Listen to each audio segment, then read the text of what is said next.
नमस्कार दोस्तों, मैं रविंद्र दागड़ आप सभी का स्वागत करता हूं आर्यन कोचिंग क्लासेस के ऑनलाइन प्लेटफॉर्म पर। दोस्तों, हम जियोग्राफी पढ़ रहे थे, जिसमें हम जियोग्राफी की लगातार वीडियो अपलोड करते हैं, जिसमें आज हमारी वीडियो है भारत में मृदाओं का वर्गीकरण और विभिन्न मृदाओं के गुण विशेषता के आधार पर उनको किस वर्ग में बांटा गया है एवं मृदाओं का भारत में विभिन्न क्षेत्रों में, राज्यों में विस्तार रखा गया है मैंने। तो सबसे पहले हम देखेंगे मृदा होती क्या है। दोस्तों, मृदा को इंग्लिश में सॉइल बोला जाता है और इसकी उत्पत्ति सोलम शब्द से हुई है। मृदा को इंग्लिश में सॉइल बोला जाता है, इसकी उत्पत्ति सोलम शब्द से हुई है। अब देखेंगे कि मृदा किस तरह हमारे लिए महत्वपूर्ण है। तो दोस्तों, मृदा प्राकृतिक भूप्रपटी या पृथ्वी की ऊपरी परत जो विभिन्न चट्टानों के या विभिन्न पर्वतों के अपर्दन या निक्षेपण से उत्पन्न होती है या लावा से उत्पन्न होती है या विभिन्न नदी द्रोणियों के माध्यम से, बाढ़ के माध्यम से लाई जाती है, जिसमें कि हमारा ये जलोढ़ मृदा है। तो दोस्तों, जैसा कि हम देख रहे थे, मृदा को इंग्लिश में सॉइल बोला जाता है, इसकी उत्पत्ति सोलम शब्द से हुई है। अब देखेंगे दोस्तों हम भारत में, तो भारत में एक संस्था है ICAR, इसकी फुल फॉर्म है दोस्तों Indian council of agriculture research. Indian council of agriculture research. दोस्तों, इसी के आधार पर मृदा को बहुत वर्गों में बांटा जाता है। तो ICAR के अनुसार भारत में 8 प्रकार की मृदा पाई जाती हैं। आप देख सकते हैं ऊपर, ये 8 प्रकार की मृदा को मैंने इसमें बना दिया है। तो सबसे पहले ये जलोढ़ मृदा, उसके बाद ये काली मृदा, लाल पीली मृदा, और ये मरुस्थलीय मृदा, लेटेराइट मृदा, पर्वतीय मृदा, और ये दलदली मृदा, इसको पीट मृदा भी बोला जाता है, और ये दोस्तों लवणीय मृदा। तो ICAR भारतीय संस्थान है जो काउंसिल करती है एग्रीकल्चर रिसर्च को। तो उसके अनुसार भारत में 8 प्रकार की मृदाएं पाई जाती हैं।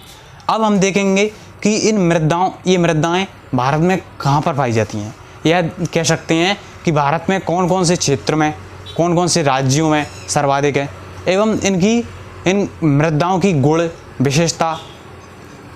चलो स्टार्ट करते हैं। सबसे पहले हम जलोढ़ मृदा से, ठीक है दोस्तों। सबसे पहले देखेंगे हम जलोढ़ मृदा।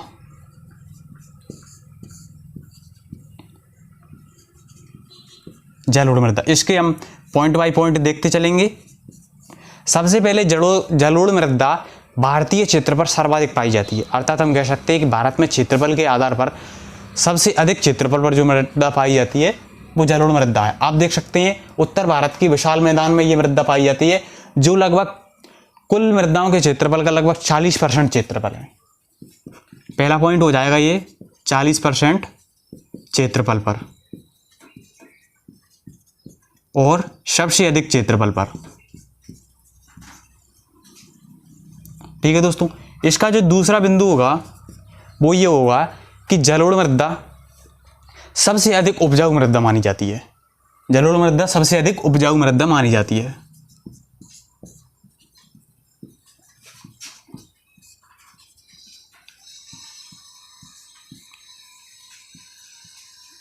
सबसे अधिक उपजाऊ मानी जाती है। उपजाऊ अर्थात इसमें नाइट्रोजन और फॉस्फोरस की मात्रा अधिक है। इसी प्रकार दोस्तों, इसका तीसरा बिंदु क्या हो जाएगा कि जो जलोढ़ मृदा है वो पंजाब के मैदान, पंजाब, उत्तराखंड, उत्तर प्रदेश और ये उत्तरी राजस्थान एवं उत्तरी मध्य प्रदेश, छोटा नागपुर का पठार, झारखंड, बिहार और उधर असम के मैदान तक, अर्थात हम कह सकते हैं कि भारत के उत्तर विशाल मैदान में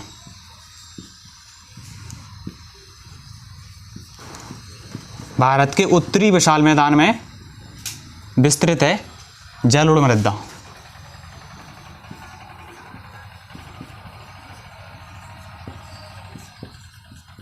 ठीक है दोस्तों, अब देख लेते हैं कि जलोढ़ मृदा कौन सी कृषि के लिए सर्वाधिक उपयुक्त होती है। तो आप देख सकते हैं जलोढ़ मृदा सर्वाधिक गेहूं, कपास, धान एवं तो चलो स्टार्ट देखते हैं। ये सर्वाधिक किसके लिए उपयुक्त होती है? गेहूँ, धान, कपास, गन्ना, जूट, इन फसलों की सर्वाधिक उपयुक्त होती है जलोढ़ मृदा, जो भारत के उत्तरी विशाल मैदान पाई जाती है, जो क्षेत्रफल के आधार पर 40% एवं सर्वाधिक क्षेत्रफल पर पाई जाती है भारत के मृदाओं के वर्गीकरण के आधार पर। इसी प्रकार दोस्तों जलोढ़ मृदा होती है वो उसका निर्माण किस तरह से होता है? तो जलोढ़ मृदा विभिन्न नदी द्रोणियों के माध्यम से बाढ़ के द्वारा लाई जाती है, जिसमें प्रतिवर्ष लाई जाती है। इसमें जो नवीन होती है उसको नवीन जलोढ़ मृदा और पुरानी जलोढ़ मृदा के आधार पर बांटा गया है। दोस्तों नवीन जलोढ़ मृदा होती है उसको खादर नाम दिया गया है एवं पुरानी जलोढ़ मृदा को बांगर नाम दिया गया है। तो जलोढ़ मृदा को दो भागों में, खादर और बांगर, विभिन्न नदी द्रोणियों के माध्यम से ये हिमालयन नदियां हैं वो बाढ़ के माध्यम से उत्तर विशाल मैदान में जलोढ़ मृदा की आपूर्ति कराती है। इसमें प्रतिवर्ष लाई जाती हैं। इसमें जो नवीन मृदा होती है, नवीन जलोढ़ मृदा, उसको खादर एवं पुरानी जलोढ़ मृदा को बांगर बोला जाता है। जो सबसे अधिक उपजाऊ होती है, इसमें नाइट्रोजन फॉस्फोरस की मात्रा अधिक होती है। इसमें आपने देखा कि गेहूँ, धान, कपास, गन्ना, जूट इसकी फसल अपन कर सकते हैं। इसी प्रकार जो जलोढ़ मृदा होती है दोस्तों वो उत्तर के विशाल मैदान में असम से, पंजाब से असम के मैदान में पाई जाती है एवं सर्वाधिक खनिज युक्त होती है। आप देख सकती हैं छोटा नागपुर का पठार झारखंड में इधर ही आता है।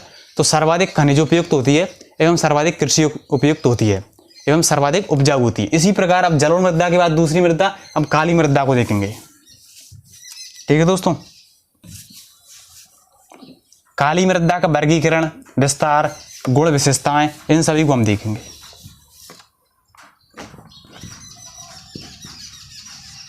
काली मृदा दोस्तों सबसे पहले बता दूं कि काली मृदा को एक और नाम से जाना जाता है जिसको रेगोर मृदा बोल जाता है। रेगोर मृदा, काली मृदा दोस्तों भारत में जलोढ़ मृदा के बाद तीसरा स्थान है तथा प्रायद्वीपीय भारत में, अर्थात ये प्रायद्वीपीय भारत में दूसरा स्थान है लाल मृदा के बाद। ठीक है दोस्तों, तो भारत में कौन सा नंबर है? भारत में मृदाओं के आधार पर तीसरा नंबर है और प्रायद्वीपीय भारत में इसका दूसरा नंबर है लाल और पीली मृदा के बाद। ठीक है दोस्तों, अब देखते हैं काली मृदा कौन से क्षेत्र में सर्वाधिक पाई जाती है। तो आप देख सकते हैं काली मृदा ये महाराष्ट्र, मालवा अर्थात मध्य प्रदेश के पश्चिमी दक्षिण मालवा और महाराष्ट्र, कुछ मात्रा में ये राजस्थान कुछ जिलों हैं, बूंदी है, टोंक है और ये थोड़ा गुजरात के पूर्वी भाग में पाई जाती है। अर्थात सर्वाधिक ये मृदा महाराष्ट्र में पाई जाती है। ठीक है दोस्तों, तो ये आपने महाराष्ट्र और मालवा और ये इसको भी लिख सकते हैं आंध्र प्रदेश का पश्चिमी उत्तरी भाग, आप देख सकते हैं ये। ठीक है दोस्तों, ये हमने काली मृदा की स्थिति को जाना एवं विस्तार को।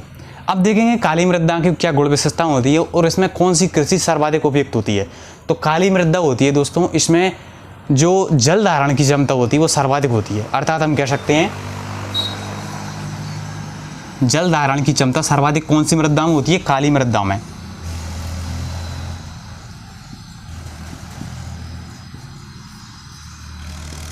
जल धारण की क्षमता, इसमें क्या होता है, इससे ग्रीष्म ऋतु में इसमें दरारें पड़ जाती हैं।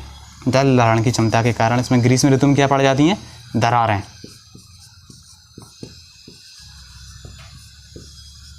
ठीक है दोस्तों, ये काली मृदा की क्या हो गई? 3 पॉइंट हो गई। प्रायद्वीपीय भारत की दूसरी सबसे बड़ी क्षेत्रफल पाई जाने वाली मृदा है। महाराष्ट्र, मालवा, आंध्र प्रदेश का पश्चिमी उत्तरी प्रदेश, और इसमें जल धारण की क्षमता सर्वाधिक होती है। इसके कारण ग्रीष्म ऋतु में इसमें दरारें पड़ जाती हैं या जुताई सी नजर आता है। अर्थात हम कह सकते हैं कि काली मृदा होती है वो एक स्वतः जुताई वाली मृदा है। काली मृदा स्वतः जुताई अतः सेल्फ कल्टीवेशन।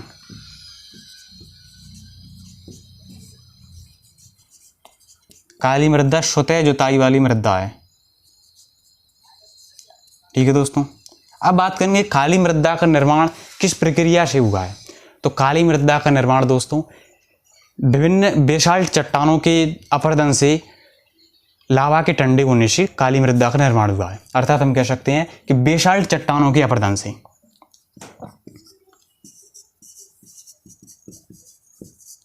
बेसाल्ट चट्टानें होती हैं, ये मालवा के पठार में पाई जाती हैं। बेसाल्ट चट्टानों के अपरदन से अर्थात उनके क्षरण से जो लावा निकलता है उससे काली मृदा का निर्माण होता है। ठीक है दोस्तों, ये मैंने लिख दिया है। अब बात करेंगे काली मृदा में कौन सी कृषि सर्वाधिक होती है, अर्थात कौन सी खेती उसमें सर्वाधिक होती है। तो दोस्तों काली मृदा में सर्वाधिक गेहूँ, कपास, धान, जूट इस तरह की फसल होती है। सर्वाधिक इसमें कपास की फसल होती है, इसलिए इसको कपासी मृदा के नाम से भी जाना जाता है। ठीक है दोस्तों, कपास, इसका एक और नाम क्या है, कपासी मृदा, क्योंकि इसमें कपास की खेती सर्वाधिक होती है जो महाराष्ट्र में होती है। और इसमें गेहूँ, धान, जूट, सोयाबीन,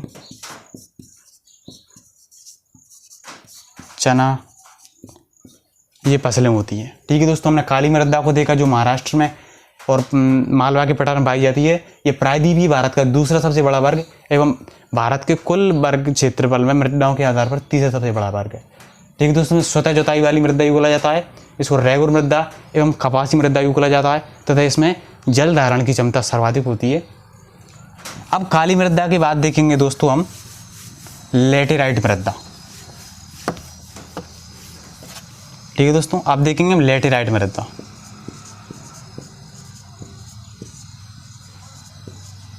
लैटेराइट मृदा के क्या महत्वपूर्ण बिंदु है उसको देख लेते हैं। तो दोस्तों आपको सबसे पहले मैं बता देता हूँ कि लैटेराइट मृदा उन क्षेत्र में या उन स्थानों पर सर्वाधिक पाई जाती है जहाँ पर वर्षा सर्वाधिक होती है, अर्थात जहाँ पर पानी सर्वाधिक होता है। अब आप बोलेंगे कि ये तटीय राज्यों में यहाँ पर पाई जाती है, नहीं, जो बादल से पानी बरसता है वहाँ पर ये सर्वाधिक पाई जाती है। तो आप अंदाज़ा लगा सकते हैं कि सर्वाधिक पानी कहाँ पर बरसता है, असम, मेघालय के पठार, यहाँ पर गारो खासी या पहाड़ियाँ। ठीक है दोस्तों, तो इस यहाँ पर पाई जाती है लैटेराइट मृदा।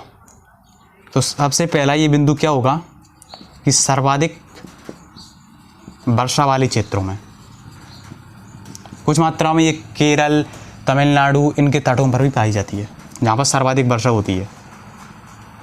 तो लैटेराइट मृदा की स्थिति का महत्वपूर्ण बिंदु क्या है, सर्वाधिक वर्षा वाले स्थानों पर।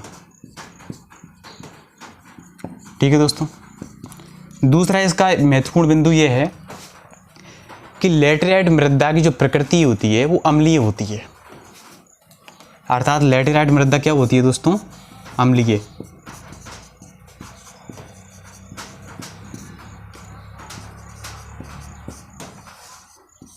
अर्थात इसका जो पीएच मान है वो 7 से क्या होता है, कम। ठीक है दोस्तों, अब तीसरा महत्वपूर्ण बिंदु क्या है कि लैटेराइट मृदा खनिज युक्त नहीं है, अर्थात यहाँ पर खनिजों या धात्विक या अधात्विक खनिजों के मिलने का कोई आसार नहीं है, अर्थात ये खनिज युक्त नहीं है।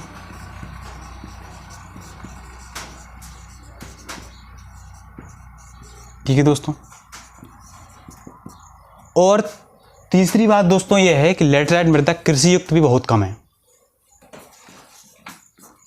आप देख सकते हैं यहाँ पर 200 सेंटीमीटर से अधिक वर्षा होती है यहाँ पर, और ये केरल, तमिलनाडु, ये कर्नाटक के कुछ तटीय क्षेत्रों में। तो ये क्या है, कृषि युक्त भी बहुत कम है।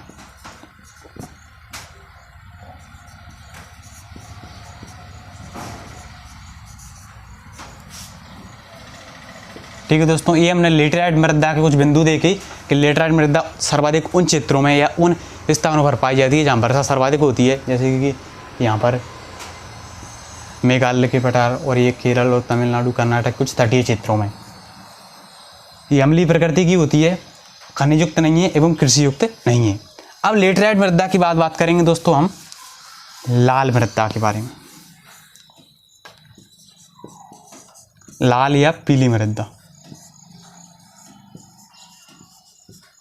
तो लाल या पीली मृदा भारत में मृदाओं के वर्गीकरण के आधार पर दूसरे सबसे बड़ा वर्ग है। आप देख सकते हैं जलोढ़ मृदा के बाद ये दूसरा सबसे बड़ा वर्ग है। एवं प्रायद्वीपीय भारत में ये पहला सबसे बड़ी क्षेत्र पर पाई जाने वाली मृदा है। भारत में दूसरा सबसे बड़ा वर्ग है।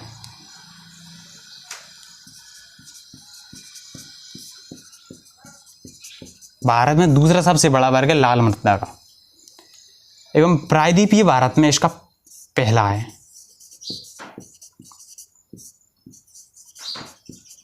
प्रायद्वीपीय भारत में पहला। ठीक है दोस्तों, अब देखेंगे लाल मृदा सर्वाधिक कौन से क्षेत्रों में पाई जाती है। तो आप देख सकते हैं लाल मृदा सर्वाधिक तमिलनाडु, आंध्र प्रदेश, कर्नाटक और इधर महाराष्ट्र का ये पूर्वी, और ये छत्तीसगढ़ दक्षिणी, और ये तमिलनाडु, और ये उड़ीसा का पूर्वी भाग। अर्थात हम कह सकते हैं कि तमिलनाडु में ये सर्वाधिक पाई जाती है लाल या पीली मृदा, तमिलनाडु। ठीक है दोस्तों, दक्षिणी छत्तीसगढ़,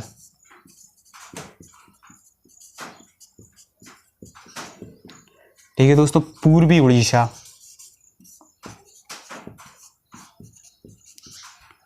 ठीक है दोस्तों। तो ये इसकी स्थिति देख ली हमने। अब बात करेंगे लाल मृदा में कौन सी कृषि सर्वाधिक युक्त होती है। तो लाल मृदा में दोस्तों मोटे अनाज वाली कृषि, जिसमें ज्वार बाजरा एवं केला, फलों एवं सब्जियों की खेती भी सर्वाधिक होती है। मोटे अनाज, ठीक है, मोटे अनाज जिसमें ज्वार बाजरा आ जाता है, आपका मक्का, और केला जो कि तमिलनाडु राज्य में सर्वाधिक होता है, केला। ठीक है दोस्तों, फल सब्जी,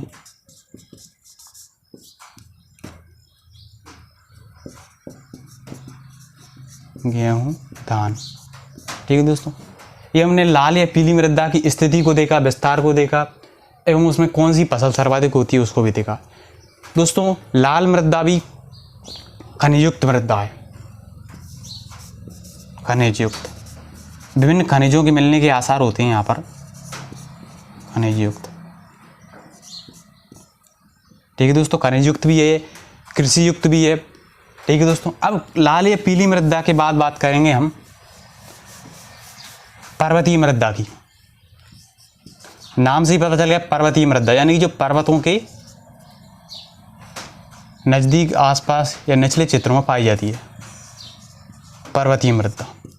सबसे पहले तो ये पर्वतीय मृदा होती है, उसको वन मृदा भी बोला जाता है। सबसे पहले तो इसको वन मृदा भी बोला जाता है। दूसरा पॉइंट है इसका कि पर्वतीय मृदा की प्रकृति भी अम्लीय होती है। पर्वतीय मृदा की प्रकृति कैसी होती है दोस्तों? अम्लीय। तीसरा पॉइंट ये है कि ये सबसे कम कृषि युक्त है, अर्थात यहाँ पर कृषि सबसे कम होती है इस मृदा में, पर्वतीय मृदा में, एवं खनिजयुक्त भी नहीं है। ये दोस्तों खनिजयुक्त नहीं है।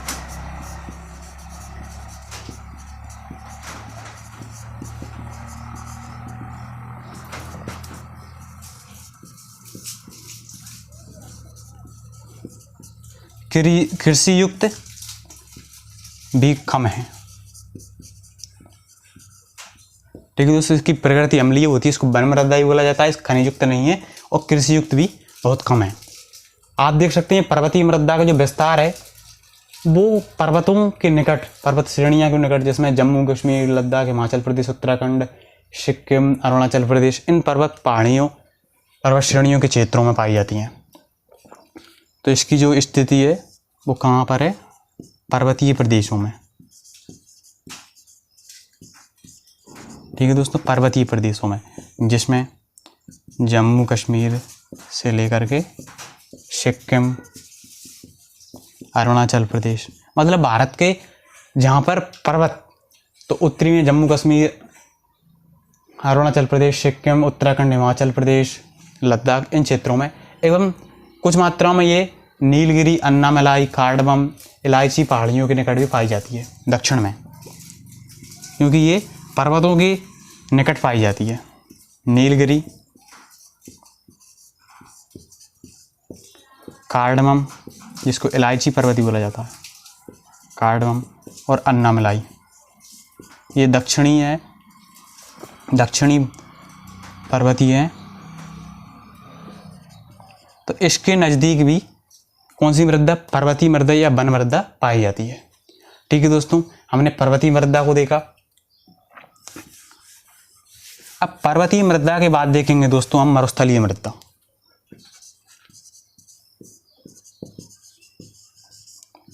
दोस्तों मरुस्थलीय मृदा आप देख सकते हैं, ये राजस्थान का पश्चिमी क्षेत्र में पाई जाती है, मरुस्थलीय मृदा।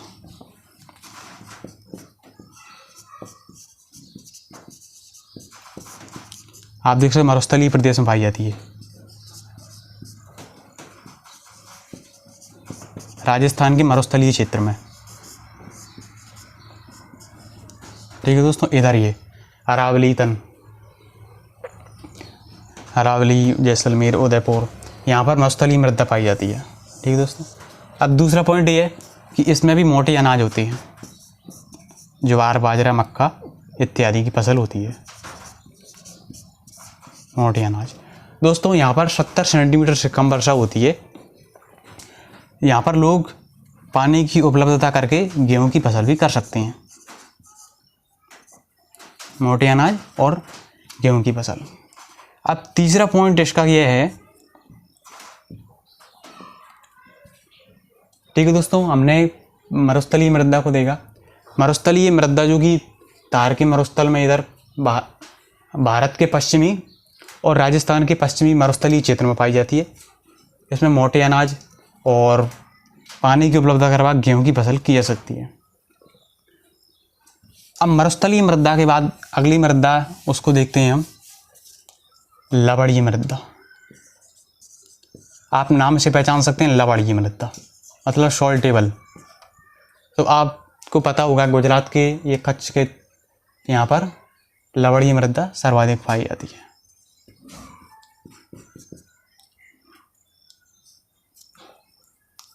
गुजरात राज्य में। ठीक है दोस्तों, ये लवणीय मृदा होती है, ये कृषियुक्त नहीं है, ये दोस्तों खनिज युक्त भी नहीं है। यहाँ पर किसी भी खनिज के मिलने के कोई चांसेस नहीं है। ठीक है दोस्तों, हमने लवणीय मृदा को देखा। इसकी जो प्रकृति होती है वो क्षारीय होती है। ठीक है दोस्तों, लवणीय मृदा की जो प्रकृति कैसी होती है, क्षारीय, अर्थात इसका जो pH मान होता है वो 7 से क्या होता है, ज़्यादा। ठीक है दोस्तों, राजस्थान के मरुस्थलीय प्रदेश में पाई जाती है, गुजरात में। अब लवणीय मृदा के बाद बात करेंगे हम